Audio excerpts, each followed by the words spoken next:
And we are live. What's up, Finlit Live family? Welcome. It's Saturday at 5 o'clock, and I appreciate you guys for attending. If you are watching, go ahead in the chat, put in hashtag live. If you're watching the replay, put in hashtag replay and let me know who's paying attention. And I have a very, very special guest today, Judy Vargas. She is a realtor, and we're going to ask her questions about this crazy, crazy real estate market.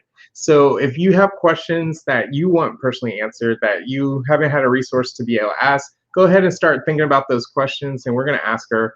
But real quick, the purpose of this station, Finlit Live, is to teach about financial literacy and personal finances. Like growing up, I feel like I didn't have a resource, and so I wanted to be that resource for people. I am an expert at insurance. That's my specialty, but I stay in my lane. So I want to bring on other people that are experts in various financial backgrounds. And today we're talking about real estate.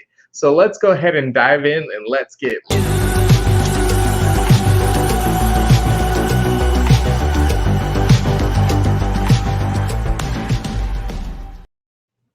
all right, without any further ado, I've been anxious about this topic because it's a topic that I'm personally passionate about. I'll literally sit on my phone just scanning through other people's houses, getting ideas for like decorations and stuff. And we just recently went through the whole process of buying a house. But this is one of the craziest markets to buy in the history of real estate. So we're going to bring on Judy Vargas and have her introduce herself. Hey, Judy, how's it going? Hi, Darrell. Thank you so much for having me. My name is Judy Vargas. I work for True Houston Real Estate, and I've lived through this crazy summer. So I know a lot of you probably have some questions for me. I'm here to answer them as I can. It has been just really stressful for a lot of buyers. So just, some tips to kind of get y'all going and get y'all started. Don't get scared. The reward is just great. I mean, to be a homeowner. So I'm here to help however I can. Cool. Well, we're excited to have you. So before we get started, let us know your background. Like, how long have you been in real estate? Like, what inspired you to go in real estate? I know you came from a different part of real estate before you became a realtor. Tell us about that. Yeah, so I have over 15 years of experience. Yes, I started when I was like 10 years old. So I started on the mortgage end. So that truly helped me just know how to get people qualified. So as a loan officer, I wasn't able to help everybody because of the mortgage company guidelines that were restricting me to do that. So as a realtor, I can better help because I have various lenders that I work with, and depending on the situation, the credit score, the assets, what we have in front of us, I have so many lenders and I couldn't find the right one for you because I am able to dig in a little deeper than most will. So that's really where my background, helps, is that I know both ends of it, and I'm going to help you all the way through. So if it takes you 6 months, if it takes you 2 years, I'm going to help you get there. And at the very end, the rewarding part is finding you the perfect home. But I think in the front end is where my heart is, just trying to get everybody that truly wants to be a homeowner into the right home. Excellent. So what inspired you to move from the mortgage side of it to being a realtor? Well, just that I couldn't help everybody. My bank had certain guidelines, and I just pretty much had to like say, well, I'm sorry, I can't help you, next kind of thing. And I hated it. I hated not knowing whether or not they got their home. I could always refer out, but no one's going to take care of your customers like you will. So that's kind of like being a realtor. I help them with every aspect of it, not just their loan, but who are they going to get their insurance with? How do they pay their taxes at the end of the year? Things like that, just helping them through that. And, it's my parents owned several properties in real estate, so I grew up, knowing about it, but a lot of people don't. A lot of people don't know what it takes to own a home, what it takes to maintain a home. So that's what I'm there for. I'm there to help through the whole process, not just, okay, here's your loan, sign the docs, and then buy. So that's really what inspired me to get on the other end of it. That's exciting. So we, like I mentioned earlier, are in the craziest housing market in probably history, like known history. What Yes. is up with the housing market? Like, brief us as far as the most recent updates as far as what's happening in the housing market. Yeah, well, I can tell you it is slowing down, guys. So if y'all were looking for a home within the last, I don't know, it seems like maybe since April, it just got really crazy for everybody. People are bidding way over asking price. Appraisals are not coming in. We have cancellation because there's buyer's remorse. Because it's crazy. I mean, I had one of my co-agents write up 25 offers in 1 week for one guy. He didn't even care to look at the properties anymore. He's like, I'm done. I don't want to look Wow. at them. I'll look at the pictures. Send in an offer. Send in an offer. So she was sending them left and right. Like every day, she was sending like 2 or 3 offers. Finally, he got the offer, and he didn't even know. He's like, "Oh, your offer was accepted. Okay, great. Which house was it?" Because that was just that many offers that he had submitted, and Wow. it was at a price range that was tight. It's like anywhere from 150,000 to like maybe 220. That was the hardest market for everybody. So many people got discouraged, and they just stopped. And I can tell you, a lot of people from California are moving down. And not only that, I mean, just different states up north, New York, a lot of people are moving down from there as well. I'm currently working with a client in New York, and they just couldn't believe they could get a whole house for what they pay rent on a small studio. So things like that, people are just not loving their state anymore. And they realize that Texas is very affordable, and they can make things happen out here than they could up north. But yeah, it's crazy. But it's slowed down. It really has. I have actually probably shown 3 houses to somebody and got an offer accepted. So I mean that's pretty good. To where before it was like you were looking at, I don't know, maybe 7 to 8 houses on a weekend and got nowhere, got nowhere. So, it's slowed down, but I don't think it's going to stop. Like the value of our homes are just increasing so rapidly, and it really helps to get in now because next year, the year after that, it's going to be so much more expensive to purchase a home. Right now, 150,000, you just can't find a decent home. So I would say by next year, 250 will probably be where you can't find a decent home. And it's going to continue to increase. Wow, that's incredible. So, do you find that there's a lot of new builds? Are new builds slowing down, or is it more used houses that are going on the market, or like what do you see as far as new Yeah, builds compared to older homes? the new builds, some of them have gotten really cocky, really cocky. So there's different things that is happening on the build side. So they had, shortage in material for a while. I think now they've gotten a little better on it, but the shortage of wood was a huge hit for builders. I'm actually working right now with somebody that wants a home next summer, and they want to build. They know the floor plan they want, they know what neighborhood they want to live in, but the builder is not building any what we call BTOs, build to order. Hmm. Before you can go to the studio, you could select your floor, you could select your carpet, the paint on the walls, the counters. I mean, everything. It was like, kind of like custom, right? Where Mhm. you could just select everything in your home. Well, now the builders are not doing that. They're just like, this is it. This is what you're going to get. You either like it or Wow. you don't. Wow. So, and then you don't know what's coming up to be built.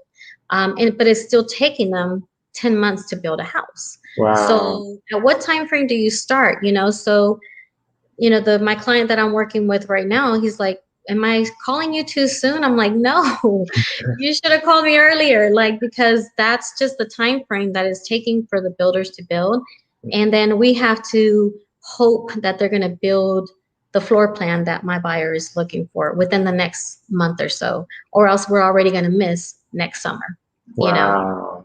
So, and then some builders have gotten to where they're not paying the realtors any commission for anything that they're doing. So, Mhm. just things like that. It's just been a really, really crazy summer. Things that we never thought would happen have happened. But I think we all have learned something. So hopefully that it'll get back to what it was. And it has truly slowed down, at least enough to where it's not so stressful for the buyers. Good. So it's starting to balance out a little bit more. A little bit, yeah. Good. And what is inventory looking like? Is it still like 4 months, It, 3 months of inventory, it's or still low. Yeah, it's still low. I would say it's still within, 30 to 60 days. really? Yes. Yeah, Wow. it's still low. And mainly because right now not as many people are probably listing their properties. Whoever wanted to list their properties already did, Mhm. because of course they wanted to get the most out of it. People that are listing their properties now they've missed the boat for some reason, right? So it's just not as popular. So even though it has slowed down, we just don't have as much inventory coming in. But the new builders are now able to build more homes than they were in the past. So maybe that'll, replenish it a little bit. Hopefully. Yeah. Yeah, it's definitely a seller's market right now. Yes, it People is. ask for whatever they want. So, what in your experience have you seen have been the main obstacles for buyers? Yeah, and I think the main thing for buyers is going to be pulling the band-aid is what I call it, because they're so scared. Oh, well, my credit is not good. Oh, well, I'm embarrassed because I can't afford that. Or, they have their own perception of how they're going to be treated on the transaction, which in reality, it comes down to three things. It's credit, income, assets. It's that simple. Your credit, it's going to be probably the biggest factor on what holds people back. I mean, you can purchase a home with credit as low as 580. I wouldn't advise it because you're going to get a higher interest rate and you're going to put a larger down payment. But if we can get you at a 620, you're going to relatively, be able to do what somebody at a 800 can do. Hmm. So, credit has always been like what people they don't care to dig into it. And the best advice that I can give is just forget about the past and let's move forward today. So a lot of people think that maybe they just have to pay off all their collections and, oh my God, I have all this and I have all that before anybody pulls it and finds out, let me pay it off.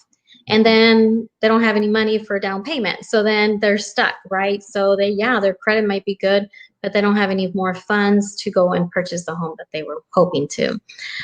So my biggest, thing on credit is don't pay off collections. Just move forward, build new credit. If you don't have credit cards, you can get the secured credit cards where you put up your own money, let's say $300, $500, and then just use it for one thing, gas, groceries, do one thing that you're going to do on a monthly basis and then pay it off at the end of each month.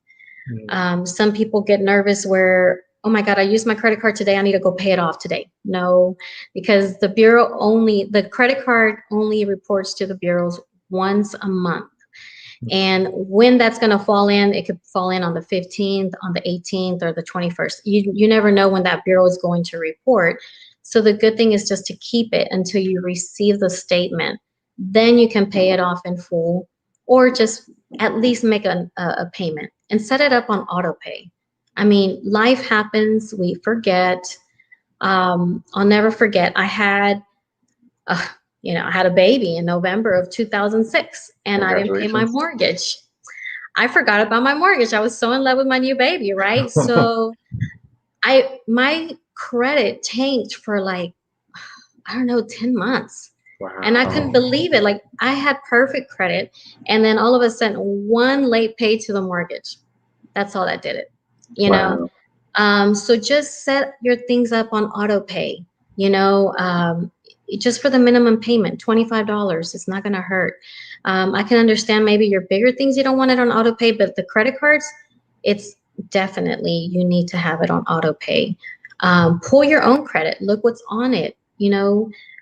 If you're going to fix it with TransUnion, that means you have to fix it with Equifax and Experian. There's 3 bureaus. You fix it with one doesn't mean you fix it with all of them. And then just, get something on your credit. Like, even if it's going to go buy a TV at Cons, I don't know, just get something moving. Rule of thumb is just to keep 2 credit cards and 1 installment loan. Your installment loan can be either a student loan or a car payment. But those 2 credit cards is really what's going to build your credit up. And then in regards to income, you do have to have 2-year history, either of ever working, for one, unless you just came out of school, and that can be an exception. You just graduated, you just came out of the military, things like that. You can always get exceptions on.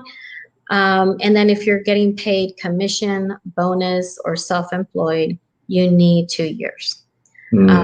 So, I mean, those are going to be the main things on the income piece of it. If you have 2 years, you pretty much qualify. And then your debt to income ratio, I won't even get into that. That's a whole lot of stuff. But talk to a lender, calculate it, figure out what it is. I can calculate it just by talking to you. And then just seeing what you would qualify for. What's the max payment you could qualify for? And then assets, I mean, I closed a buyer this summer, and she came to closing with $1,500. So there's down payment assistance programs.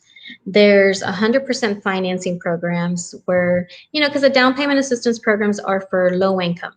Okay. So not everyone qualifies, right? So, but there are other programs that are 100% financing, and you don't have to be like considered low income.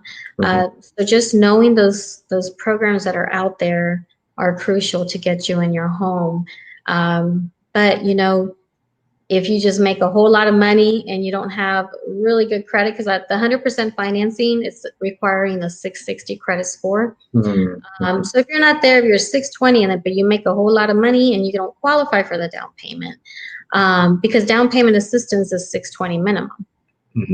But just get your money together, get a budget. Is so simple. Just to put a budget together. You can Google budget, spreadsheet, template, whatever. Print it out, fill it out. When you write things down, you realize, wow, how much money am I really spending? Let me stop going to the restaurant once a week. That's what, $100. Like for my family, it's always 100. Nowadays you just can't really go anywhere. A family of 4, you're going to spend, close to $100, one outing. So easily put that away. $400 a week. $400 a month. That's an easy thing to do, but if you don't write it out, you never realize how much money actually goes out and how quickly it goes out. That's true. And isn't there some programs called Hometown Heroes for like police and fire and teachers that helps out with down payment assistance? So if you're working in those types of fields, industries, if you work in the industries, you automatically qualify. I mean, of course, you still have to have your credit score, up there, but you automatically qualify. I mean, there's VA, which is 100% financing. If you're disabled, I believe it's like 90% and above disabled, you pay 0 property taxes. Wow. I'm 0. I mean, I had some buyers and they were disabled vets, and telling you the property taxes were going to be like $12,000 a year. And they were like, there's no way, and I'm like, well, hold on, you're disabled. You're going to be able to file, your exemption. And they could not believe it. I mean, but you don't know because you don't ask and you don't know what to ask. And you really need someone to like, just get in your business, I'm very nosy. So I ask all kinds of questions and I get in your business, not to like write a book about you, but because I want to help you, and you have to open up to that person that you trust, and is going to help you through everything. Yeah. Wow. You are dropping some huge nuggets. I appreciate this, and I'm sure the people that are watching appreciate this too. And I'm going to ask you one more question, and then I'm going to open it up to the audience. So if you have any questions about real estate in general, or about if like what it takes to get qualified or whatnot, feel free to drop it in the chat, and we'll open it up to you guys in the audience here in a second. So my last question for you is, like, what books would you recommend, if any? And it doesn't have to be specifically real estate. It could be motivation, like what keeps you going in this crazy market. Like, what are some of the books that you recommend personally? Yeah, so I read a lot of motivation books. And okay, let me be honest, I don't read. I listen to the Audible, app all the time. But the last one that I really liked, and it really made me put some pen and paper together for it, was Atomic Habits. So Atomic Habits, goodness, I had written it down. I believe it's David Pierce, but it has also a website. I'm sorry, it's James Clear, Atomic Habits with James Clear. But they also have, and he'll give you the website on there where you can go and pull out these templates, and the budget template that I was talking about. There's some like that, but it's for every aspect, whether it be financial, credit, exercise, just, career-based. It helps you plan it out. Because that's the thing. People always say, oh, I want to blah, blah, blah. Okay, what are you going to do about it? So I really like that book because it gave me the tools that I needed to actually write it out. And I'm such a visual person, and a lot of people are, to where once I write it down, it stays in my brain forever and ever. So I'm very like I have my little notebooks everywhere. I mean, I have notepads and that's just what helps me. Not everybody's the same, but I really liked the structure that they had for that one. Yeah, I just heard a quote recently. It said, "A dream without a goal is just a wish." Yeah. Yeah. If you don't have a deadline or a timeline to accomplish that, it's just a wish. Yeah. It's like you're rubbing on the little, magic lamp and, hoping it'll come true. But it takes more than that, but knowing what it takes is really, it's not a lot, and people just get bombarded by the thought of it. But if you just write it out and just think it out, or, brainstorm with somebody, things like that, it's really not that bad, and it's attainable. Absolutely. Well, it doesn't look like we have any comments in the section. So how can people get a hold of you? Like, you drop so much value, and it sounds like you're very knowledgeable. I think you'd be an amazing realtor for anybody out there. How can they get a hold of you? Sure. So you can call me. My phone number is 281-827-3989. That is my personal cell phone number. I always have it on me. Or you can email me at realtorjvargas@gmail.com. And that's JVARGAS. So realtorjvargas@gmail.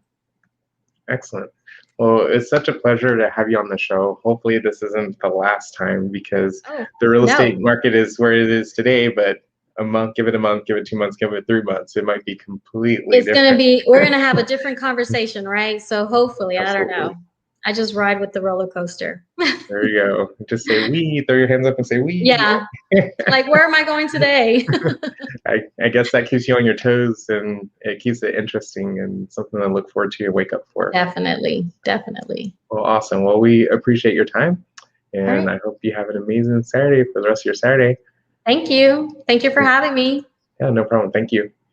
So, man, she just dropped some bombs. Like, if you got any value out of that, go ahead and hit that like button, hit that share button, share it with friends and family that you know that are looking to be buyers in the next month or two, or 12 months if they want to build a house. Apparently, you have to be prepared ahead of time.